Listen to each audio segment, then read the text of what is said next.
अस्सलाम वालेकुम दोस्तों। मैं डॉक्टर सईद अली हसनैन आज की वीडियो के अंदर आप लोगों के साथ bank of Punjab limited, the Searle company limited, Wafi energy limited जिसका पहले नाम शेल पाकिस्तान था, Engro fertilizer, Pakistan petroleum limited और यूबीएल बैंक का जो है डिटेल में एनालिसिस जो वो शेयर करूंगा। तो इस वीडियो के अंदर अगर ये शेयर जो है आपके पास पड़े हुए हैं तो आपको बताया जाएगा कि कौन सी बेस्ट स्ट्रेटजीज जो हैं जिनको आप जो फॉलो कर सकते हैं, और अगर आप लोगों ने इन शेयर्स के अंदर जब वो न्यू बाइंग करनी है तो आपको बेस्ट लेवल और स्ट्रेटजीज बताई जाएंगी जिनको अगर आप लोग जब फॉलो करेंगे तो इंशाल्लाह आप अपना जब लॉस या रिस्क जो वो मिनिमाइज कर सकेंगे और अपने प्रॉफिट को जो वो मैक्सिमाइज कर सकेंगे। तो यही सब कुछ आज की वीडियो के अंदर आप लोगों को जो बताया जाएगा इस वीडियो के अंदर। तो पहला शेयर है हमारे पास बैंक ऑफ पंजाब लिमिटेड। तो इसका जो चार्ट है वो मैंने वन डे के टाइम फ्रेम के ऊपर जब वो ओपन किया हुआ है, तो ये जो वन डे के टाइम फ्रेम के ऊपर जो सेटिंग होती है टेक्निकल एनालिसिस के अंदर, तो इस सेटिंग के ऊपर जो हमारे पास लेवल आते हैं या फिर टारगेट आते हैं तो उनको अचीव करने में शेयर जो है ये 2 वीक से लेकर 2 मंथ का टाइम फ्रेम जो है वो ले सकता है। तो इस वीडियो के अंदर जिन शेयर्स की एनालिसिस जो है मैं वन डे के टाइम फ्रेम की सेटिंग के ऊपर करूंगा तो उसके अंदर जो भी लेवल्स आपको बताए जाएंगे वो 2 वीक से लेकर 2 मंथ के लिए होंगे। तो जिनका होल्डिंग पीरियड इतना है वही लोग इन लेवल्स को फॉलो करेंगे। अगर आप लोग जब इंट्राडे ट्रेडिंग करते हैं तो आपके लिए वो लेवल जो है वो कारआमद नहीं होंगे। तो अगर हम बैंक ऑफ पंजाब को जब वो चार्ट के ऊपर देखें तो ये शेयर जो है प्रॉपर अप ट्रेंड के अंदर जब वो मूव कर रहा था, तो जब भी शेयर अप ट्रेंड के अंदर होता है तो हमने उस शेयर के अंदर जब दो स्ट्रेटजीज को फॉलो करना होता है, जिसमें अगर हम पहली स्ट्रेटजी की बात करें तो वो होती है कि आप बाय ऑन डिप करें, और अगर सेकंड स्ट्रेटजी की बात करें तो वो होती है कि बाय ऑन न्यू ब्रेकआउट करें। तो अगर हम इस शेयर को जब देखें तो इस शेयर ने जो सेकंड स्ट्रेटजी है उसको फुलफिल किया था, जो कि हमारे पास बायो न्यू ब्रेकआउट है। तो अगर हम इस शेयर के अंदर ब्रेकआउट को देखें तो इस शेयर ने जो कंसोलिडेट किया था इस आर्क फॉर्मेशन के अंदर, जिसके अंदर इसके पास रेजिस्टेंस थी 13 रुपये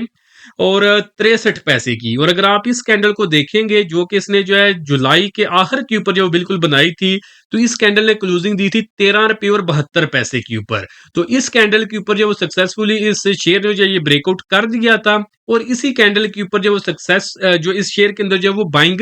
बनती थी। तो ये जो अभी इस शेयर के अंदर जो वो मूवमेंट आ रही है, ये जो अच्छी जो है समझे कि 2 दिन जो है बैक टू बैक जो ऑलमोस्ट जो ये अपर कैप जो वो शेयर लगाता रहा है, तो ये जो अभी मूवमेंट्स आ रही हैं इस मूवमेंट की इंडिकेशन जो है इस शेयर ने 30 जुलाई को दी थी, जब इस शेयर ने क्लोजिंग दी थी 13 रुपये और 72 पैसे के ऊपर। तो उसी दिन जो है इस शेयर के अंदर जो है वो बाइंग भी बनती थी। तो जिसके बाद इस शेयर ने जो अपसाइड के ऊपर जो वो टारगेट जो एक्सपोज किए थे वो मैं आपको बता देता हूं। वो ऑलमोस्ट ऑलमोस्ट इस शेयर के अंदर जो टारगेट थे वो थे ऑलमोस्ट हमारे पास अपसाइड के ऊपर जो है वो फाइनल टारगेट 19 रुपए का था, और अगर हम उससे पहले का देखें तो तकरीबन जो है वो 17 रुपए के लगभग जो है ना इसका मिड टर्म के जो अंदर जब टारगेट इस शेयर ने एक्सपोज किया था। तो आज के दिन जो है ये शेयर जो है 16 रुपये 58 पैसे के ऊपर जो है वो आ चुका है। तो अब इस सेटअप के ऊपर ही आपको मैं एक्सप्लेन कर देता हूं कि टेक्निकल जो होते हैं वो किस तरह बेहतर होते हैं कंपनी के। अगर आप रिजल्ट देख के काम करते हैं, अगर किसी खबर को देख के आप काम करते हैं, और अगर आप टेक्निकल्स को देख के काम करते हैं, तो इन तीनों चीजों में जो सबसे बेस्ट चीज होती है, जो सबसे बेस्ट स्ट्रेटजी होती है, वो ये स्ट्रेटजी होती है कि आप जो है वो टेक्निकल्स को जो है वो फॉलो करें। क्यों फॉलो करें? क्योंकि टेक्निकल्स जो होते हैं वो हमें सबसे पहले इंडिकेशन देते हैं अगर शेयर ने ऊपर जाना हो या नीचे गिरना हो। टेक्निकल्स के ऊपर हमें जो सबसे पहले जो कंफर्मेशन मिलती है, उसके बाद जो है रिजल्ट्स या फिर अच्छी खबर या बुरी खबर जो वो कंपनी में आती है। जैसा कि टेक्निकल्स के ऊपर जो हमें इंडिकेशन मिली थी 30 जुलाई को कि शेयर के अंदर जो अब बाइंग बनती है, ये शेयर जो अपसाइड के ऊपर जब वो शूट करने वाला है, जहां पे इंडिकेशन आ रही थी कि ये शेयर जो है एटलीस्ट 25% से लेकर 40% तक जो अपसाइड के ऊपर जो वो मूवमेंट दिखाएगा, जो कि इसने जो 30 जुलाई को जो इसने जो ब्रेकआउट किया था उस ब्रेकआउट के बाद। और अगर हम बाद में देखें तो कुछ शेयर के अंदर कोई ऐसा जो वो बड़ी मूवमेंट जो वो नहीं आई। हालांकि टेक्निकल्स के ऊपर जो वो हमारे पास जो कंफर्मेशन आ चुकी थी, शेयर ने जो मूवमेंट की थी 13 रुपये 63 पैसे पैसे से ये ऊपर उठा था। हाई जो आके शेयर ने लगाया था 15 रुपए का, हालांकि मूवमेंट इसने दे दी थी, बट जो यहाँ पे कोई ऐसा जो शार्प मूवमेंट जो वो नहीं थी आ रही। तो जो बड़े प्लेयर्स हैं, अब टेक्निकल्स का मैं जैसे बता रहा हूँ आपको, जो सबसे बेस्ट स्ट्रेटजी होती है वो टेक्निकल्स की होती है। अब टेक्निकल्स जिसको भी खुद एनालिसिस करना आता है, उसने जो फाइंड कर लिया था कि 31 जुलाई को इस शेयर के अंदर जो वो न्यू इंडिकेशन आ चुकी है कि ये शेयर अपसाइड के ऊपर मूव करेगा। तो जिसको एनालिसिस करना आता है उसको जो पता चल गया कि ये शेयर जो अब मूव करेगा। और जिसको एनालिसिस नहीं करना आता, जो सिर्फ न्यूज को फॉलो करते हैं या फिर रिजल्ट्स को फॉलो करते हैं, तो वो जो वो लैग करते हैं। वो कैसे लैग करते हैं? तो आप अगर हम जुम्मे वाले दिन देखें ना इस शेयर को, तो इस जो पहला जो सेशन था उसके अंदर जो वो खबर जो वो फैल चुकी थी कि बैंक ऑफ पंजाब का जो रिजल्ट है वो बहुत ही बुरा आने वाला है। तो जब ये खबर फैली है तो ये किसने फैलाई है? इस खबर को फैलाने वाले बिग प्लेयर्स थे। तो उन्होंने उनके पास खबर ये पहले आ चुकी थी कि इसका रिजल्ट जो है वो बहुत अच्छा आने वाला है। जो टेक्निकल्स के ऊपर जो वो काम करते हैं, उन्हें यहाँ पे टेक्निकल्स के ऊपर 30 जुलाई को कंफर्मेशन मिल चुकी थी कि शेयर ने जो अपसाइड के ऊपर जब एक बड़ी मूवमेंट दिखानी है। वो लोग जिनको टेक्निकल्स नहीं थे आते, सिर्फ खबरों के ऊपर और रिजल्ट का जो वेट कर रहे थे, तो जब जुम्मे वाले दिन जो है खबरें फैलना शुरू कर गई हैं कि इस कंपनी का रिजल्ट जो है वो बुरा आने वाला है, तो कंपनी ने जो है वो डिप मारी थी नीचे। और डिप जो मारी थी जुम्मे वाले दिन, इस शेयर ने डिप मारी थी 16 रुपये 58 पैसे तक, यानी एग्जैक्टली ब्रेकआउट लेवल तक ये शेयर की प्राइस जो है वो बड़े प्लेयर्स ने जो गिरा दी थी। बहुत हैवी सेलिंग उन्होंने की थी, ताकि जो छोटा ट्रेडर है जब, और साथ में फेक खबर भी फैला दी थी कि कंपनी का रिजल्ट जो है वो बहुत बुरा आने वाला है। जब फेक बुरी खबर भी फैला दी गई है और साथ में हैवी सेलिंग भी जो है वो कंपनी के अंदर आ रही है, तो वो लोग जो सिर्फ न्यूज को देख के काम करते हैं, तो वो लोग जब वो पैनिक कर गए हैं कि कंपनी का रिजल्ट जो बुरा आने वाला है, खबर जो वो आ चुकी है कि रिजल्ट जो वो बुरा आएगा, तो उन लोगों ने जो वो सेलिंग स्टार्ट कर दी। हालांकि कुछ लोगों ने बाइंग इसके अंदर की हुई थी, बट ये है कि जब उन्हें खबर आई है उनके पास, तो खबर को देख के वो पैनिक कर गए और सेलिंग उन्होंने की है ये 13.5 रुपए के अराउंड आके, यानी बिल्कुल लोएस्ट लेवल्स के ऊपर जब वो सेलिंग की है। बट बिग प्लेयर्स जो थे उनको पता था कि कंपनी बुरी नहीं थी, और वो लोग जो टेक्निकल्स के ऊपर जो वो काम करके बैठे हुए थे, होल्डिंग जो पोजीशन जो बिल्ड करके बैठे हुए थे 30 जुलाई से, तो उनको भी पता था कि टेक्निकल्स के ऊपर भी हमें अभी तक जो कंफर्मेशन नहीं मिली कि ये कंपनी जो इसकी प्राइस जो वो नीचे गिरने वाली थी। बिग प्लेयर्स थे, उनको पता था कि रिजल्ट जो वो अच्छा आने वाला है। बुरी खबर उन्होंने पहले फैलाई ताकि जो छोटा इन्वेस्टर है वो डर के इस कंपनी को सेल करे। जब वो सेल करेगा छोटा ट्रेडर, तो जो बड़े प्लेयर्स ने पहले जो फेक सेलिंग की है, यानी आर्जी तौर पे माल को बेचा है शुरू में, तो जब बड़े प्लेयर्स ने माल को बेचा है, साथ में बुरी खबर भी चलाई है, तो फिर जो है छोटा ट्रेडर इन्वेस्टर जो वो डर के उसने जो सेलिंग की है, अपनी पोजीशन ऑफलोड की है, डर गया वो। और उसके जैसे ही जो छोटे ट्रेडर ने जो सेलिंग की है, माल को छोड़ा है, तो बिग प्लेयर्स को पता था कि कंपनी बुरी नहीं है, रिजल्ट जो है वो बुरा इसका नहीं आएगा, जो खबर चल रही है वो हमने खुद ही फैलाई है और ये फेक खबर है। तो जैसे ही छोटे ट्रेडर्स ने, इन्वेस्टर्स ने माल को छोड़ा है, तो दोबारा से इन्होंने जो वो माल सारे का सारा खरीदा है, छोटे ट्रेडर से भी सारा माल छीन लिया, और जो इन्होंने अपनी जो सेलिंग की थी उसको भी जो वो बाय बैक कर लिया। और अल्टीमेटली जो जुम्मे वाले दिन इस कंपनी ने जो क्लोजिंग दी थी, वो क्लोजिंग दी थी 15 रुपये 7 पैसे की ऊपर। और अगर हम जो वो ओवरऑल देखें, ये एडजस्टमेंट के बाद जो क्लोजिंग आई थी कंपनी की हमारे पास 15 रुपये 7 पैसे के ऊपर। अगर हम आवरली टाइम फ्रेम के ऊपर देखें, तो जुम्मे वाले दिन, अब मुझे एग्जैक्ट लेवल्स नहीं पता चल रहे कि कहाँ पे क्लोजिंग दी थी, हालांकि आवरली बेसिस के ऊपर जो कंपनी का क्लोजिंग जब वो अच्छी आ गई थी, बट जो है नेट बेसिस के ऊपर जब क्लोजिंग आई थी, तो उस वक्त जो कंपनी ने जो क्लोजिंग दी थी वो 15 रुपए के ऊपर दी थी। तो जो बड़े प्लेयर्स थे पहले जो उन्होंने फेक सेलिंग की, वो भी सारा माल ले लिया, और छोटे ट्रेडर से भी सारा माल जो वो छीन लिया, निकलवा लिया उनसे, जो सिर्फ खबरें देख के काम करते हैं। तो अब आपको समझ आ गई कि खबरें देख के आपने काम नहीं करना, खबरें जो वो फेक भी जो फैलाई जाती हैं, और बड़े प्लेयर्स को ही पता होता है कि जो खबर जो वो फैल रही है वो अच्छी है या बुरी है। फिर जो है कंपनी का रिजल्ट आ गया, तो फिर जो है वो दोबारा से बंदे जो वो खरीदने को आए कि अब हम खरीदते हैं, कि रिजल्ट तो अच्छा आ गया, तो तब तक जो वो समझे कि बड़े प्लेयर जो वो खरीद के ले सारा जो माल जो वो छीन चुके थे, छोटे ट्रेडर्स थे, छोटे ट्रेडर्स से, और जो छोटे ट्रेडर्स थे वो आप जो समझिए कि ऑलरेडी जो उसको जब डाउन सस्ते रेट के ऊपर जब वो बेच चुके थे, तो अब वो सिर्फ यही वेट कर रहे थे कि अब दोबारा से इस शेयर की प्राइसेस नीचे गिरे, तो जिन रेट्स के ऊपर हमने जो वो सेल किया इसको दोबारा उन्हीं रेट्स के ऊपर खरीदे। तो वो एक साइकोलॉजिकल जो कश्मकश है उसके अंदर ही फंसे रहे हैं। तो जुम्मे वाले दिन जब उन्होंने सेलिंग किया तो उसके बाद जो जुम्मे वाले दिन ही जो शेयर जो है वो 5.5% तक जब ऊपर आ चुका था, और आज जो है मंडे वाले दिन कंपनी ने क्लोज अपनी ओपनिंग ही अपर कैप के ऊपर दी है। थोड़ा सा जो इस कंपनी ने जो डिप मारा था डाउन साइड के ऊपर, और अल्टीमेटली आज जुम्मे वाले दिन भी जो है इस कंपनी ने जो है क्लोजिंग जो वो अपने अपर कैप के ऊपर ही जो वो दी है। तो जिन लोगों ने टेक्निकल्स को फॉलो करके काम किया था 30 जुलाई को बाइंग करके बैठे हुए थे 13 रुपए, सॉरी 13 रुपए और 72 पैसे के ऊपर, वो भी फायदे में रहे हैं। और जो बड़े प्लेयर्स जिनको रिजल्ट का भी पता था, और जिन्होंने फेक खबर फैलाई थी, और जिनको पता था कि ये खबर जो है वो फेक है, और उस वक्त भी जब वो चार्ट के ऊपर जो कंफर्मेशन कर रहे थे कि अगर जो प्राइसेस नीचे गिर रही हैं तो ये आर्जी तौर पे गिर रही हैं, कोई क्लियर कट इंडिकेशन नहीं है कि इस शेयर की जो है वो प्राइसेस जो है वो नीचे गिरने वाली हैं या वाकई ही जो है रिजल्ट गलत आने वाला है। तो वो भी लोग जो वो पैनिक उन्होंने नहीं किया, और बड़े प्लेयर्स को तो वैसे ही सारी गेम का पता था। तो वो लोग जो सिर्फ जब रिजल्ट को देख रहे थे और जो सिर्फ खबरों को देख रहे थे, तो खबरों को देख के पहले उन्होंने जब वो सेल किया पैनिक करके, क्योंकि खबरें आ रही थी कि बुरा बुरा रिजल्ट आने वाला है। और फिर जो है जब अच्छा रिजल्ट आ गया तो फिर वो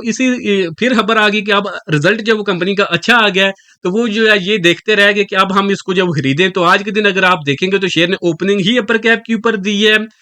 थोड़ा सी डिप मारने के बाद दोबारा से शेयर ने जो आके अल्टीमेटली जब वो क्लोजिंग भी अपर कैप के ऊपर ही जब वो दी है। तो अब वो लोग जिन्होंने डिप के ऊपर जब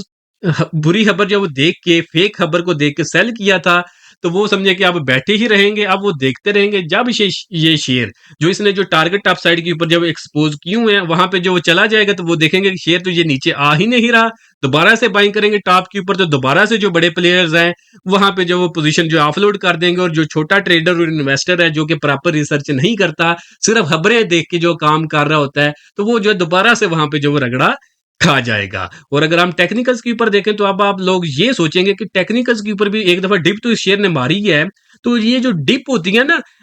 इस तरह की, जैसे कि ये जुम्मे वाले दिन एक दफा शेयर ने नीचे मारी है, तो जो टेक्निकल्स के ऊपर जो काम करते हैं उन्हें पता होता है कि जब भी शेयर जो इस तरह का कोई बड़ा ब्रेकआउट करता है तो एक दफा शेयर की प्राइसेस अपसाइड के ऊपर जाती हैं। जो लोग मुझे फॉलो करते हुए आ रहे हैं तो प्रीवियस वीडियोस में भी मैं बता चुका हूं कि एक दफा ब्रेकआउट के बाद प्राइसेस ऊपर की तरफ जाती हैं, एक दफा दोबारा नीचे डिप मारती हैं। और जब नीचे डिप मारती हैं तो जब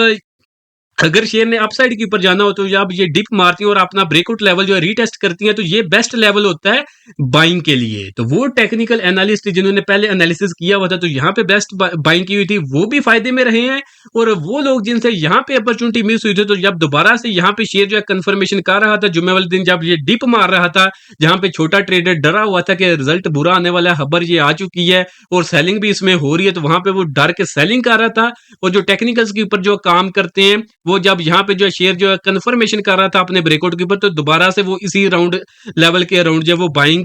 कर रहे थे। यानी डिप के ऊपर पहले जो है सबसे पहले उन्होंने बाइंग की, और फिर दोबारा से जिनसे अपॉर्चुनिटी मिस हुई, जिनको टेक्निकल एनालिसिस आता था, तो उन्होंने दोबारा जब ये शेयर जो है रीटेस्ट कर रहा था तो वहां पे भी जो उन्होंने बाइंग की। तो टेक्निकल को जो फॉलो कर रहे थे वो हर लेवल्स के ऊपर जो फायदा उठा रहे थे। बड़ी जो खबरें थी उनको बड़े प्लेयर ही जो सर्कुलेट कर रहे थे, और उन्हें पता था कि अल्टीमेटली उन्होंने इस शेयर के साथ क्या करना है। तो छोटे ट्रेडर जो है वो रगड़ा खा गया। तो इसलिए जब भी मार्केट में आपने काम करना है तो जो है आप न्यूज को भी जो छोड़ दें, उसको भी आप फॉलो ना करें, आप रिजल्ट को भी अगर फॉलो नहीं करेंगे तो आपको टेक्निकल्स जो है वो पहले ही बता देंगे कि कंपनी का रिजल्ट किस तरह आने वाला है। 30 जुलाई को टेक्निकल्स के ऊपर जो पता चल गया था कि शेयर ऊपर जाने वाला है, और उसके बाद ही हमें ये भी पता था कि रिजल्ट जो है वो अब ब्रेकआउट के बाद ही आने वाला है। तो जब ब्रेकआउट जब स्ट्रांग कंपनी कर देती है, इंडिकेशन अपसाइड पे मिल जाती है, और उसके बाद अगर रिजल्ट आने वाला हो, तो आप जेन में ये मेंटली प्रिपेयर हो जाए कि अब क्योंकि ब्रेकआउट जब टेक्निकल्स के ऊपर जो वो पहले आ चुका है, कंफर्मेशन बाइंग की पहले मिल चुकी है, तो रिजल्ट अच्छा ही आएगा, उसके बारे में आपको सोचने की जरूरत नहीं होगी। तो यहाँ पे अगर आप देखेंगे तो ब्रेकआउट के बाद जो कंपनी का रिजल्ट आया है तो आउटस्टैंडिंग रिजल्ट आया है। इतना कोई एक्सपेक्ट भी नहीं था कर रहा, जो बड़े प्लेयर थे वो भी एक्सपेक्ट नहीं थे कर रहे कि इतना अच्छा रिजल्ट आ जाएगा, बट आ गया। बट टेक्निकल्स के ऊपर जो वो पहले ही पता चल गया था। तो इसलिए अब आपने ये कंसेप्ट क्लियर कर लेना है। अगर आपने काम करना है शॉर्ट टर्म के लिए, शॉर्ट टर्म से मुराद मेरी समझे कि 1 साल का दुरानिया, अगर आपका होल्डिंग पीरियड 1 साल का है, ये भी शॉर्ट टर्म ही कंसिडर होता है। अगर लॉन्ग टर्म की इन्वेस्टमेंट करें, लोग 2 हफ्ते से ज्यादा अगर होल्ड रखे तो वो सोचते हैं कि हम लॉन्ग टर्म इन्वेस्टमेंट कर रहे हैं, वो लॉन्ग टर्म इन्वेस्टमेंट नहीं होती। लॉन्ग टर्म की इन्वेस्टमेंट वही होती है जिसका होल्डिंग पीरियड एटलीस्ट 5 साल का हो, एटलीस्ट 5 साल, 5 साल का, वो लॉन्ग टर्म की इन्वेस्टमेंट होती है। उससे नीचे जितनी भी इन्वेस्टमेंट होती है वो सारी ट्रेडिंग ही कंसिडर होती है, उसको शॉर्ट टर्म ही आप इन्वेस्टमेंट जो वो कंसिडर करें। तो अगर आपने इन्वेस्टमेंट जो यहाँ ट्रेडिंग करनी है जिसका होल्डिंग पीरियड 5 साल से कम है, तो आप सिर्फ टेक्निकल्स को अगर फॉलो करेंगे तो आप सक्सेसफुल रहेंगे। और अगर आपका होल्डिंग पीरियड जब वो कम है 5 साल से, तो आप अगर सिर्फ न्यूज को देखेंगे या सिर्फ रिजल्ट को देखते रहेंगे तो आप खसारे में रहेंगे। अल्टीमेटली फायदा आप उसी वक्त उठाएंगे अगर आपका होल्डिंग पीरियड 5 साल से कम का है। अगर आप जो है वो समझे कि बेस्ट एनालिसिस कर सके एडवांस लेवल्स का टेक्निकल्स के ऊपर, तो फिर जो अगर आप काम करेंगे और आपका होल्डिंग पीरियड अगर 5 साल से कम का है, तो सिर्फ टेक्निकल्स के ऊपर जो वो काम करके आप जब अच्छे हासिल जब वो गेंस बना लेंगे। तो ये आपने कंसेप्ट क्लियर कर लेने हैं। तो बाकी अगर आपने फंडामेंटल्स को देखना है, ये नहीं मैं कह रहा कि आप उनको इग्नोर करें, जरूर देखें, फंडामेंटल्स देखें। कंपनी अगर अच्छी है तो बट बाइंग आप उस लेवल्स के ऊपर जो करें जहां पे हमें टेक्निकल जो कंफर्मेशन दे रहे हैं। ठीक हो गया, काफी जो मैंने आप थोड़ा समझे कॉम्प्लिकेट कर दिया है, बट ये है कि यूजफुल है, ये चीजें बतानी चाहिए क्योंकि लोग बताते नहीं है। बताते इसलिए नहीं है क्योंकि उन्हें खुद नहीं पता। आप भी बहुत से जो है यूट्यूबर्स को फॉलो कर रहे होंगे तो जो आपको यही बता रहे होंगे कि ये जो बैंक ऑफ पंजाब ये इसलिए मूव कर रहा है कि ये जो है इसका रिजल्ट अच्छा आ गया, अनएक्सपेक्टेड आ गया। तो उन्हें खुद बेचारों को नहीं पता कि ये जो शेयर है ये टेक्निकल्स के ऊपर जब वो 30 जुलाई को ही कंफर्मेशन दे चुका है, तो 30 जुलाई को ही इसके अंदर जब वो बाइंग बनती थी। तो अब आपके ज़हन में ये आ रहा होगा कि भाई अभी तो ये चार्ट आपने बता दिए हैं, हिस्ट्री के ऊपर आप बता के सारा ये डाटा बता रहे हो कि ये हो गया था 30 जुलाई को, 30 जुलाई को। तो आपने 30 जुलाई को कुछ किया था, तो मैं अभी आपको बताता हूँ। ये जो सिग्नल है ना, ये हमारा 31 जुलाई का सिग्नल है। मॉर्निंग के अंदर जब मैंने ग्रुप के अंदर जो शेयर किया था, तो जिसके अंदर जो है हमने जो बाइंग करवाई थी ना, अगर आप ये देखेंगे तो ये एग्जैक्टली वही आर्क फॉर्मेशन है जिसके ऊपर हमारी बाइंग जो है वो जो मैंने बाइंग रेंज दी थी 11 रुपये 68 पैसे से लेकर 13 रुपये 72 पैसे की रेंज दी थी। तो एग्जैक्टली ब्रेकआउट के ऊपर जो हमने 30 जुलाई को इसने जब ब्रेकआउट किया था, 31 जुलाई को हमने मॉर्निंग के अंदर जब वो सिग्नल शेयर कर दिया था। अगर आप इस कैंडल को देखें, 4 अगस्त को जो कैंडल बनी थी, इसने जो लो लगाया था 13 रुपये 66 पैसे का लगाया था, जो कि एग्जैक्टली इसी बाइंग रेंज के अंदर आता है, जो कि अपने प्रीमियम मेंबर्स को हमने अपने ग्रुप के अंदर जो टाइम से पहले बता दिया था। तो जिसके अगर हम टारगेट्स की बात करें, फर्स्ट टारगेट 14 रुपये 71 पैसे का, आज के दिन कहाँ पे ये ट्रेड कर रहा है, 16 रुपये 58 पैसे का। अल्हम्दुलिल्लाह सक्सेसफुली अचीव कर चुका है। ये पहले ही जो अचीव कर चुका है। कब इसने किया था ये अचीव, इसने फर्स्ट टारगेट अचीव किया था इस शेयर ने 19 अगस्त को। ठीक है, अगस्त के स्टार्ट में इसके अंदर बाइंग थी, 19 अगस्त को ये शेयर ने फर्स्ट टारगेट अचीव कर लिया। उसके बाद जो सेकंड टारगेट था जो हमने प्रीमियम ग्रुप के अंदर बैंक ऑफ पंजाब के अंदर शेयर किया था, 15 रुपये 90 पैसे का था। आज के दिन अगर आप देखेंगे तो इसने जो हाई लगाया 16 रुपये 58 पैसे का लगाया है। इवन जुम्मे वाले दिन जो इसने हाई लगाया था उस दिन नहीं, बट आज मंडे वाले दिन अल्हम्दुलिल्लाह सक्सेसफुली जो सेकंड टारगेट हमने शेयर किया था अपने प्रीमियम ग्रुप के अंदर, वो जो है ये शेयर अचीव कर चुका है। फाइनल टारगेट 17 रुपये 15 पैसे का है, बट आज के दिन अगर आप देखेंगे तो उसने क्लोजिंग दिया 16 रुपये 58 के ऊपर, बट अपर कैप के ऊपर जो ये आ चुका है। इससे ऊपर जो इसकी प्राइस जा ही नहीं सकती थी। अगर जा सकती होती तो आज के दिन अल्हम्दुलिल्लाह हमारा जो इसके अंदर जो थर्ड टारगेट था ना, जो कि फाइनल टारगेट था हमारा मिड टर्म के लिए, मिड टर्म से मुराद यही 2 वीक से लेकर 2 मंथ का टाइम फ्रेम, अल्हम्दुलिल्लाह इसने ये भी अचीव कर लेना था, बट क्योंकि अपर कैप पे लग गया था तो इसने आज ये अचीव नहीं किया। बट उम्मीद है कि इंशाल्लाह जो है ये फाइनल टारगेट भी जो कि 17 रुपए के अराउंड है ये अचीव कर लेगा। तो वो लोग जिन्होंने ये बाइंग की हुई है इसके अंदर जो है 13.5 रुपए के अराउंड जो टाइम के ऊपर जो बाइंग की थी, तो जिनके पास ये आप शेयर पड़ा हुआ है, तो अब आप लोगों ने इस शेयर के अंदर जब वो ट्रेलिंग स्टॉप लॉस का इस्तेमाल करना है, ताकि जो आपके पास जो प्रॉफिट आ चुके हैं वो आपसे जाया ना हो। तो जो आपने प्रॉफिट बनाए होते हैं किसी ट्रेड के अंदर, उनको जो चीज बचाती है, उनको जो सिक्योर करती है, उसको ट्रेलिंग स्टॉप लॉस कहा जाता है। और जो आपने इनिशियल इन्वेस्टमेंट करते हैं स्टॉक मार्केट में, उसको जो महफूज बनाती है उसको स्टॉप लॉस कहते हैं। तो जिन लोगों का स्टॉप लॉस और ट्रेलिंग स्टॉप लॉस का कॉन्सेप्ट क्लियर नहीं है, हमारे इस चैनल के ऊपर जो पहली 2 वीडियोस हैं वो स्टॉप लॉस और ट्रेलिंग स्टॉप लॉस के ऊपर ही हैं। तो आप जाएं और जाके अपने जो कंसेप्ट है वो स्टॉप लॉस और ट्रेलिंग स्टॉप लॉस के क्लियर कर लें, ताकि अगर आप प्रॉफिट में है तो ट्रेलिंग स्टॉप लॉस का अगर आप इस्तेमाल करेंगे तो आप प्रॉफिट जो वो बचा लेंगे, वो आपसे ज़ाया नहीं होगा। और अगर आप स्टॉप लॉस का इस्तेमाल करेंगे तो आपकी इनिशियल इन्वेस्टमेंट के ऊपर जो कोई बड़ा डेंट नहीं पड़ेगा। तो ये स्टॉप लॉस और ट्रेलिंग स्टॉप लॉस की 2 वीडियोज़ हैं चैनल के ऊपर, सबसे पहली मौजूद है। और हमने एक जो 1 हफ्ता पहले जो है एक मैंने और वीडियो अपलोड की थी जो कि रिस्क मैनेजमेंट के हिसाब से थी। तो जिसके अंदर जो मैंने 3 बेस्ट स्ट्रेटजीज़ को एक्सप्लेन किया था, जिनको अगर आप जो फॉलो करेंगे तो आप स्टॉक मार्केट में बड़े नुकसान से जो बच जाएँगे। तो ये भी वीडियो चैनल के ऊपर मौजूद है, आप जाके इसको देख सकते हैं। तो ये समझिए कि इसके अंदर जो एक प्रीवियस कहानी थी बैंक ऑफ पंजाब के अंदर, जिसको जो है ये अभी फुलफिल जो है वो कर रहा है। तो अब नेक्स्ट हमें इसके अंदर जो वो क्या करना चाहिए, देखिए जिन्होंने इसको बाय किया हुआ है तो उन्होंने ट्रेलिंग स्टॉप लॉस का इस्तेमाल करना है, ताकि आपके प्रॉफिट जो है आप ज़ाया ना हो। और वो लोग जो आप इसके अंदर जो वो न्यू बाइंग करना चाहते हैं, तो देखिए अब समझिए कि काफ़ी जो है ना टाइम अब आपके हाथ से निकल चुका है। तो क्योंकि शेयर जो अभी भी अपने आप ट्रेंड के अंदर है, तो आप ट्रेंड के अंदर जब शेयर होता है तो आपने 2 स्ट्रेटजीज़ को फॉलो करना होता है। फर्स्ट स्ट्रेटजी है कि आप बाय ऑन डिप करें, तो आप इस शेयर के अंदर जो डिप बन रही है ना वो 15 रुपए 14 पैसे के लगभग बन रही है। तो अगर तो यहाँ पे ये डिप मार देते यहाँ तक आ जाए तो आप बाइंग की तरफ जाए, इन लेवल्स के ऊपर जब वो जा सकते हैं। अगर नीचे अब नहीं आता तो अब आप वेट करें कि इसके अंदर जो कि दोबारा से कोई कंफर्मेशन मिले, तो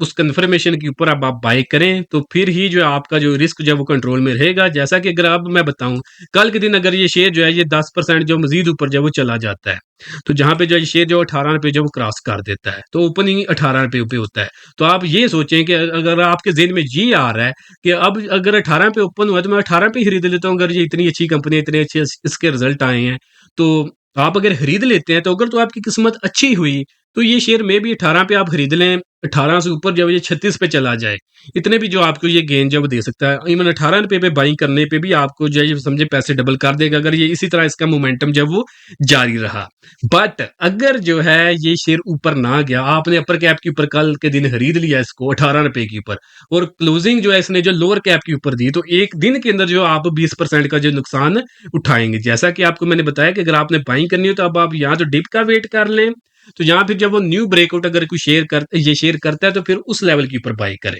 तो उन लेवल्स के ऊपर आपका जो रिस्क है वो कंट्रोल में होगा। बट अगर आप समझे कि आप अन्नेवा बाइंग की तरफ जब जाते हैं, तो अगर नुकसान हुआ तो वो भी समझे कि अन्नेवा ही होगा, तो वो भी आपके कंट्रोल में नहीं होगा। अगर आप बाइंग भी करेंगे तो प्रॉफिट भी आपके कंट्रोल में नहीं होगा, आपको पता नहीं होगा कि कहां तक आपको प्रॉफिट मिलेगा। और अगर लॉस होना स्टार्ट हो गया, अगर ये शेयर जो है नीचे डिप मारना शुरू कर दिया इस शेयर ने, तो नुकसान भी उसी तरह होगा कि आपको पता भी नहीं होगा कि इसके अंदर आपको कितना नुकसान उठाना पड़ेगा। अगर अपर कैप के ऊपर जो शेयर ओपन हो जाए, आप अपर कैप पे खरीद लें, और अगर उसी दिन जो है शेयर जो है लोअर कैप के ऊपर आके क्लोजिंग दे दे, तो आपका एक दिन के अंदर ही पोर्टफोलियो समझे के उड़ गया। तो इस चीज को जो है बचने के लिए आपको मैं बता रहा हूँ कि इधर आप डिप के ऊपर जो है वो बाय करें, या फिर जो है न्यू ब्रेकआउट अगर ये शेयर करता है तो वहां पे जो आप बाय करें। तो अब आप सोच रहे हैं तो तब तक हम क्या करें भाई, शेयर मार्केट के अंदर हजारों शेयर हैं, सैकड़ों कंपनीज लिस्टेड हैं, जिसके अंदर न्यू अपॉर्चुनिटी बन रही है, आप उसमें काम करें, जिस ताकि अगर ये अब अगर हम इस शेयर को देखें तो इस शेयर ने 1 महीने के बाद जो मूवमेंट दिखाई है। तो अभी भी बहुत शेयर ऐसे हैं जिनके अंदर आज अपॉर्चुनिटी जब डेवलप हो रही है, तो जिनके अंदर अगर आज आप बाइंग करेंगे तो 1 महीने के बाद वो भी इसी तरह जब वो आउट परफॉर्म जब वो करेंगे। तो अब आपने उन शेयर को तलाश करना है, ताकि जब उन शेयर्स के अंदर जो है मूवमेंट आए तो वो ऑलरेडी आपके पास जब वो पड़े हुए हों, तो आप भी जब वो बड़े गेन जब वो उठा सकें। काफ़ी जो एक लंबा जो मैंने एक ही शेयर के ऊपर जब वो टाइम दे दिया है, तो बैंक ऑफ पंजाब के बाद जो नेक्स्ट शेयर है वो है हमारे पास सरल कंपनी लिमिटेड। सरल को अगर हम जब चार्ट के ऊपर देखें तो ये शेयर के अंदर अगर हम देखें तो लास्ट टाइम जो ये शेयर जो है ये अप ट्रेंड के अंदर ही आ रहा है। तो लास्ट टाइम इसने जो है ये inverted heads and shoulder formation को जब ब्रेकआउट किया था, इस कैंडल के ऊपर जब इसने क्लोजिंग दी थी 94 रुपए के ऊपर, तो इन लेवल्स के ऊपर जो इस शेयर के अंदर जो वो बाइंग बनती थी 94 रुपए के ऊपर, जिनके टारगेट अप साइड के ऊपर थे हमारे पास। तो ये हमने जो सिग्नल ये जो मैंने विड्रॉ करके दिखाया, हमने प्रीमियम ग्रुप के अंदर भी जो शेयर किया था टाइम के ऊपर, जैसे ही इसने ब्रेकआउट किया था बैंक ऑफ पंजाब की तरह ही, तो जिसके टारगेट थे हमारे पास फाइनल टारगेट 121 रुपये 27 पैसे का था। सिग्नल हमने 3 जुलाई को जब शेयर किया था, तो ये जो है जुलाई के बिल्कुल स्टार्ट के अंदर इस कैंडल के ब्रेकआउट के ऊपर हमने जो बाइंग करवाई थी, टारगेट हमारा 121 का था। अगर आप इस 22 अगस्त की कैंडल को देखेंगे तो इसने जो हाई लगाया था ना 126 रुपये 90 पैसे का लगाया था। तो अल्हम्दुलिल्लाह सक्सेसफुली जो ये हमारा जो टारगेट है ये प्रीवियस सिग्नल का अचीव कर चुका है। तो अब नेक्स्ट हमें इसके अंदर जब वो क्या स्ट्रेटजी इख्तियार करनी चाहिए, एक तो जो है ये शेयर ने उस सिग्नल के बाद जो है ना यहाँ पे दोबारा से ब्रेकआउट किया था इस आर्क फॉर्मेशन का। तो जिसकी रेजिस्टेंस इसके पास 107 108 के लगभग थी, जिसका ब्रेकआउट इसने इस कैंडल के अंदर किया था, बट ऑलमोस्ट टारगेट इसके अंदर ये प्रीवियस रेजिस्टेंस के ही बनते थे, जो कि इस कैंडल के अंदर जो है ये अचीव कर चुका है। तो अब शेयर जो है ये कंसोलिडेशन जोन के अंदर जो वो जाता हुआ दिखाई दे रहा है। तो अब अगर आपने इस शेयर के अंदर जो वो न्यू बाइंग करनी है, तो अब बेस्ट यही है कि आप लोग जब वो वेट करें कि ये जो शेयर है ना 130 रुपए के ऊपर जब वो क्लोजिंग दे, तो फिर और क्लोजिंग देकर सस्टेन करे, तो फिर वहां पे आप इसमें बाय करें। तो जिसके बाद जो है ना आपको इस शेयर के अंदर जो गेन मिलेगा, जो आपने ज़हन में रखना है, ये एस्टीमेट है हमारे पास तकरीबन तकरीबन 170 तक जो है ये अपसाइड के ऊपर जो वो चला जाएगा। ईज़िली ₹50 का गेन जो आपको दे देगा, इवन अगर आप ₹130 के बाद भी शेयर के अंदर जो है वो बाइंग करते हैं। तो इतना जो है फिर भी इसके अंदर जो पोटेंशियल मौजूद होगा। और बट अगर आप करंट लेवल्स के ऊपर इस शेयर के अंदर जो बाइंग कर लेते हैं, अगर तो आपकी किस्मत हुई तो ये शेयर जो है यहाँ से समझिए कि अपसाइड के ऊपर जाएगा तो आपको गेन दे देगा। बट अगर आपकी किस्मत ने साथ ना दिया, जो इसमें पोटेंशियल है कि ये नीचे जो है 100 तक जब वो डिप मारे, तो आपको जो 10 से 15% का ईज़िली जो है वो नुकसान उठाना पड़ सकता है। तो इसलिए अब अगर आपने न्यू बाइंग करनी है, तो आप जब 130 का वेट कर लें कि इससे ऊपर जो है क्लोजिंग दे, तो वहां पे आप बाय करें। अदरवाइज जो आपका रिस्क जो है वो कंप्रोमाइज होगा। और जिनके पास ये ऑलरेडी पड़ा हुआ है, तो वो स्टॉप लॉस और ट्रेलिंग स्टॉप लॉस का इस्तेमाल करें। और जो स्टॉप लॉस या ट्रेलिंग स्टॉप लॉस आपने रखना है, तो वो 105 का जब वो आप, बल्कि 100 रुपए का ही आप जब वो जेन में रख लें राउंड फिगर। अगर इसको ब्रेक करता है, तो फिर आपको जो है इस शेयर में से एग्जिट कर जाना चाहिए। सरल के बाद जो नेक्स्ट शेयर है हमारे पास, वो है हमारे पास वाफी एनर्जी पाकिस्तान लिमिटेड, पहले इसको शेल पाकिस्तान कहते थे। इस शेयर को अगर हम चार्ट के ऊपर देखें, तो शेयर जो कंसोलिडेट कर रहा है। कंसोलिडेशन जोन के अंदर हमने जो तब तक बाइंग नहीं करनी होती जब तक शेयर जो ये ब्रेकआउट ना कर दे। तो अगर आपने इस शेयर के अंदर जो बाइंग करनी है, तो आप मेक श्योर करें कि ये 200 रुपए के ऊपर क्लोजिंग देकर सस्टेन करे, तो फिर आप इसमें बाय करें। जिसके बाद फर्स्ट टारगेट जो है 210 रुपए के लगभग, और अल्टीमेटली जो टारगेट ये एक्सपोज करेगा ये 240 रुपए के लगभग होंगे। बाकी ये शेयर जो है ये आज के दिन 165 रुपए के ऊपर जो ट्रेड कर रहा है। तो 165 की ही इसके अंदर जो शॉर्ट टर्म की जो सपोर्ट है। अगर इस शेयर ने अपसाइड के ऊपर जाना है, तो ये 165 को सस्टेन कर जाएगा। तो यहाँ पे हम इसके अंदर जो अपसाइड के ऊपर जो मूवमेंट देखेंगे, जहां पे जो लोग शॉर्ट टर्म में काम करते हैं, जो इंट्राडे ट्रेड करते हैं, तो आप इसको वॉच लिस्ट में रखिए। 165 को अगर ये सस्टेन करता है, तो अपसाइड के ऊपर जो फर्स्ट टारगेट होगा इसके अंदर वो 170 रुपए का, और जो फाइनल टारगेट होगा वो तकरीबन 175 रुपए के लगभग होगा। वो लोग जिनके पास ये पड़ा हुआ है स्टॉप लॉस और ट्रेलिंग स्टॉप लॉस, जब वो आप इसके अंदर 160 रुपए से जो वो नीचे रख सकते हैं। तो वाफ़ी के बाद जो हमारे पास जो नेक्स्ट शेयर है, वो है हमारे पास एंग्रो फर्टिलाइज़र। तो एंग्रो फर्टिलाइज़र को अगर हम जब चार्ट के ऊपर देखें, तो इस शेयर के अंदर अगर हम शॉर्ट टर्म में जाएँ, तो ये शॉर्ट टर्म में शेयर अपने अप ट्रेंड के अंदर था, जहाँ पे इस शेयर ने जो है ये ब्रेकआउट किया था हमारे पास। यहाँ पे अगर आप देखेंगे, तो एक कप एंड हैंडल फॉर्मेशन बन रही है, जिसका ब्रेकआउट इसने किया था 188 रुपए और 75 पैसे के ऊपर, जो है वो जून के एंड के ऊपर जुलाई के स्टार्ट के अंदर। तो वहाँ पे जो है शेयर के अंदर जो बाइंग बनती थी। तो जब इस शेयर ने जो है यहाँ पे इस फॉर्मेशन का जो ब्रेकआउट किया था, तो हमने अपने प्रीमियम ग्रुप के अंदर जो वो बाइंग भी करवाई थी, बैंक ऑफ पंजाब की तरह और सरल की तरह टाइम से पहले ही, यानी बड़ी मूवमेंट से पहले ही हम जो बाइंग करवाते हैं। तो इसके अंदर भी हमने यही किया था। तो ये जुलाई के बिल्कुल मिड के अंदर हमने बाइंग करवाई थी 190 रुपए के लगभग, जिसके टारगेट 223 के फाइनल टारगेट थे। तो अगर हम इसको देखें, तो कहाँ तक जो है ये गया, तो रिसेंट टाइम में ये एग्जैक्टली 223 का ही इसने हाई लगाया है। तो बिल्कुल बॉटम के ऊपर हमने बाइंग करवाई थी। 223 का जो टारगेट था 22-23 का, एग्जैक्टली उनको इसने अचीव किया है। और करंटली ये दोबारा से 200 रुपए के लगभग जो वो ट्रेड कर रहा है। तो दोस्तों, ये जो आप लोगों के साथ जो मैं ये सिग्नल, ये सारी अचीवमेंट जो प्रीवियस सिग्नल शेयर कर रहा हूँ, तो ये हमारे प्रीमियम ग्रुप के जो सिग्नल्स हैं। तो अगर आप लोग भी चाहते हैं कि फ्यूचर के अंदर आपको भी इसी तरह जो वो किसी भी शेयर के अंदर जब भी उसकी प्राइसेस अप साइड पे जाने लगे, तो जैसे ही उसके अंदर कंफर्मेशन मिले, तो आपको बाई का सिग्नल मिल जाए। और जैसे ही किसी शेयर की प्राइसेस जब वो नीचे गिरने लगे, तो उसके अंदर अगर आप चाहते हैं कि आपको जब वो टाइमली सेल का सिग्नल मिल जाए, और आप भी अगर आप इस तरह की सर्विस अवेल करना चाहते हैं, तो उसके लिए आप हमारी प्रीमियम सर्विसेज जो अवेल कर सकते हैं, जिसमें आप जस्ट वन टाइम 6,000 रुपया पे करके एक पे करेंगे, तो उसके बदले में एक तो आपको पूरे साल के लिए हमारा जो इंट्राडे ट्रेडिंग ग्रुप है उसकी एक्सेस मिल जाएगी। इसी 6,000 रुपए के अंदर हमारा जो स्विंग ट्रेडिंग ग्रुप है, जिसकी ये 3 अचीवमेंट मैंने आप लोगों के साथ जो शेयर की हैं, तो इसकी भी आपको 1 साल के लिए एक्सेस मिल जाएगी। और जो हमारा लॉन्ग टर्म इन्वेस्टमेंट ग्रुप है, उसकी भी आपको एक्सेस इसी 6,000 रुपए के अंदर 1 साल के लिए मिल जाएगी। और सबसे बड़ी चीज़, जो हमारा कंप्लीट स्टॉक मार्केट कोर्स है, जिसके अंदर हम आपको ए टू ज़ी मार्केट से रिलेटेड सब कुछ सिखाएँगे, उसकी भी एक्सेस आपको इसी 6,000 रुपए के अंदर मिल जाएगी। तो जिसने भी ये हमारी प्रीमियम सर्विसेज अवेल करनी हो, नीचे दिए गए व्हाट्सएप नंबर पे मैसेज करके आप इनकी जो डिटेल्स ले सकते हैं। तो अब ईफल्ट को अगर हम चार्ट के ऊपर देखें, तो ये शेयर जो है फिलहाल जब वो कंसोलिडेट कर रहा है, तो अब अगर आपने इस शेयर के अंदर जो वो बाइंग करनी है, तो आपने मेक श्योर करना है कि ये शेयर जो है ये ₹200 का लेवल सस्टेन कर जाए। अगर ये शेयर जो है 200 का लेवल सस्टेन कर जाता है, तो इसके अंदर जो फर्स्ट टारगेट होगा अपसाइड के ऊपर वो ₹210 के लगभग, और फाइनल टारगेट जो है वो ₹220-225 के लगभग होगा। और जो स्टॉप लॉस आपने इसके अंदर जब वो रखना है, वो आपने ₹198 से जब वो नीचे रखना है। बाकी जो है ये शेयर जो है कंसोलिडेट कर रहा है, तो शॉर्ट टर्म में ही आपने इसको अंदर अगर आपने ट्रेड करनी है, तो आपने शॉर्ट टर्म का ही माइंडसेट जो है वो बना के इस ट्रेड शेयर के अंदर जो है वो ट्रेड करनी है। तो एग्रो फर्टिलाइजर के बाद जो नेक्स्ट शेयर है हमारे पास आज की वीडियो में जिसको हम डिस्कस करेंगे, वो है हमारे पास पाकिस्तान पेट्रोलियम लिमिटेड, पीपीएल। तो पीपीएल को अगर हम जो है चार्ट की ऊपर देखें, तो ये शेयर जो है ये वाफी एनर्जी की तरह जो है कंसोलिडेशन जोन में जो वो जा चुका है। तो अब अगर आपने इस शेयर के अंदर जब वो न्यू बाइंग करनी है, तो अब आप मेक श्योर करें कि ये शेयर जो है ₹195 के ऊपर क्लोजिंग दे, इसके ऊपर सस्टेन करे, तो फिर आप इसमें बाइंग की तरफ जाएंगे। जिसके बाद जो इसके अंदर फर्स्ट टारगेट है वो हमारे पास तकरीबन ₹215 के लगभग होगा, जो कि इसने रिसेंट टाइम में अपना ऑल टाइम हाई बनाया है। तो जिनके पास ये पड़ा हुआ है, तो स्टॉप लॉस और ट्रेलिंग स्टॉप लॉस के साथ आप इसमें काम करें। अगर आपकी रिस्क कैपेसिटी जो है वो ज़्यादा है, तो फिर जो है वो आप इस शेयर के अंदर जो स्टॉप लॉस या ट्रेलिंग स्टॉप लॉस है वो ₹160 से नीचे का रख सकते हैं। और अगर आप ज़्यादा रिस्क नहीं लेना चाहते या फिर आप इसके अंदर प्रॉफिट में हैं, तो फिर आप जो ट्रेलिंग स्टॉप लॉस है वो इसके अंदर ₹175 का जो इस्तेमाल कर सकते हैं। तो जिनको स्टॉप लॉस और ट्रेलिंग स्टॉप लॉस का नहीं पता, चैनल पे वीडियो मौजूद है, दोनों टॉपिक्स के ऊपर आप जाके देख सकते हैं, स्टॉप लॉस और ट्रेलिंग स्टॉप लॉस के ऊपर। तो पीपीएल के बाद जो नेक्स्ट शेयर है हमारे पास, वो है हमारे पास यूबीएल, यूनाइटेड बैंक लिमिटेड। तो इसको अगर हम चार्ट के ऊपर देखें, तो शेयर जो अपने 1 डे के टाइम फ्रेम के ऊपर जो प्रॉपर अप ट्रेंड के अंदर जो मूव कर रहा है, तो अप ट्रेंड के अंदर जो है इस शेयर ने जो है ये ब्रेकआउट किया है अभी रिसेंट टाइम के अंदर ही इस कैंडल के ऊपर। बट ये है कि अभी जो कंसोलिडेट कर रहा है एग्जैक्टली इन्हीं लेवल्स के ऊपर। तो अब आप इस शेयर को जो है वो अपनी वॉच लिस्ट के अंदर रख लें। अगर तो जो ये शेयर है सस्टेन कर जाता है ₹380 के ऊपर, इससे जब ज़्यादा नीचे नहीं गिरता, तो फिर तो आप इसमें जो है ₹380 के ऊपर जो है बिला खौफ जो वो बाइंग की तरफ जो है वो जा सकते हैं। जिसके बाद जो अपसाइड के ऊपर जो ये शेयर मूव करेगा, जहाँ पे जो है ये एटलीस्ट जो है वो 400 से लेकर 410 तक जो है ये अपसाइड के ऊपर जाएगा। इतना ईज़िली आपको जो वो गेन तकरीबन ₹20 से ₹40 का जो वो दे देगा।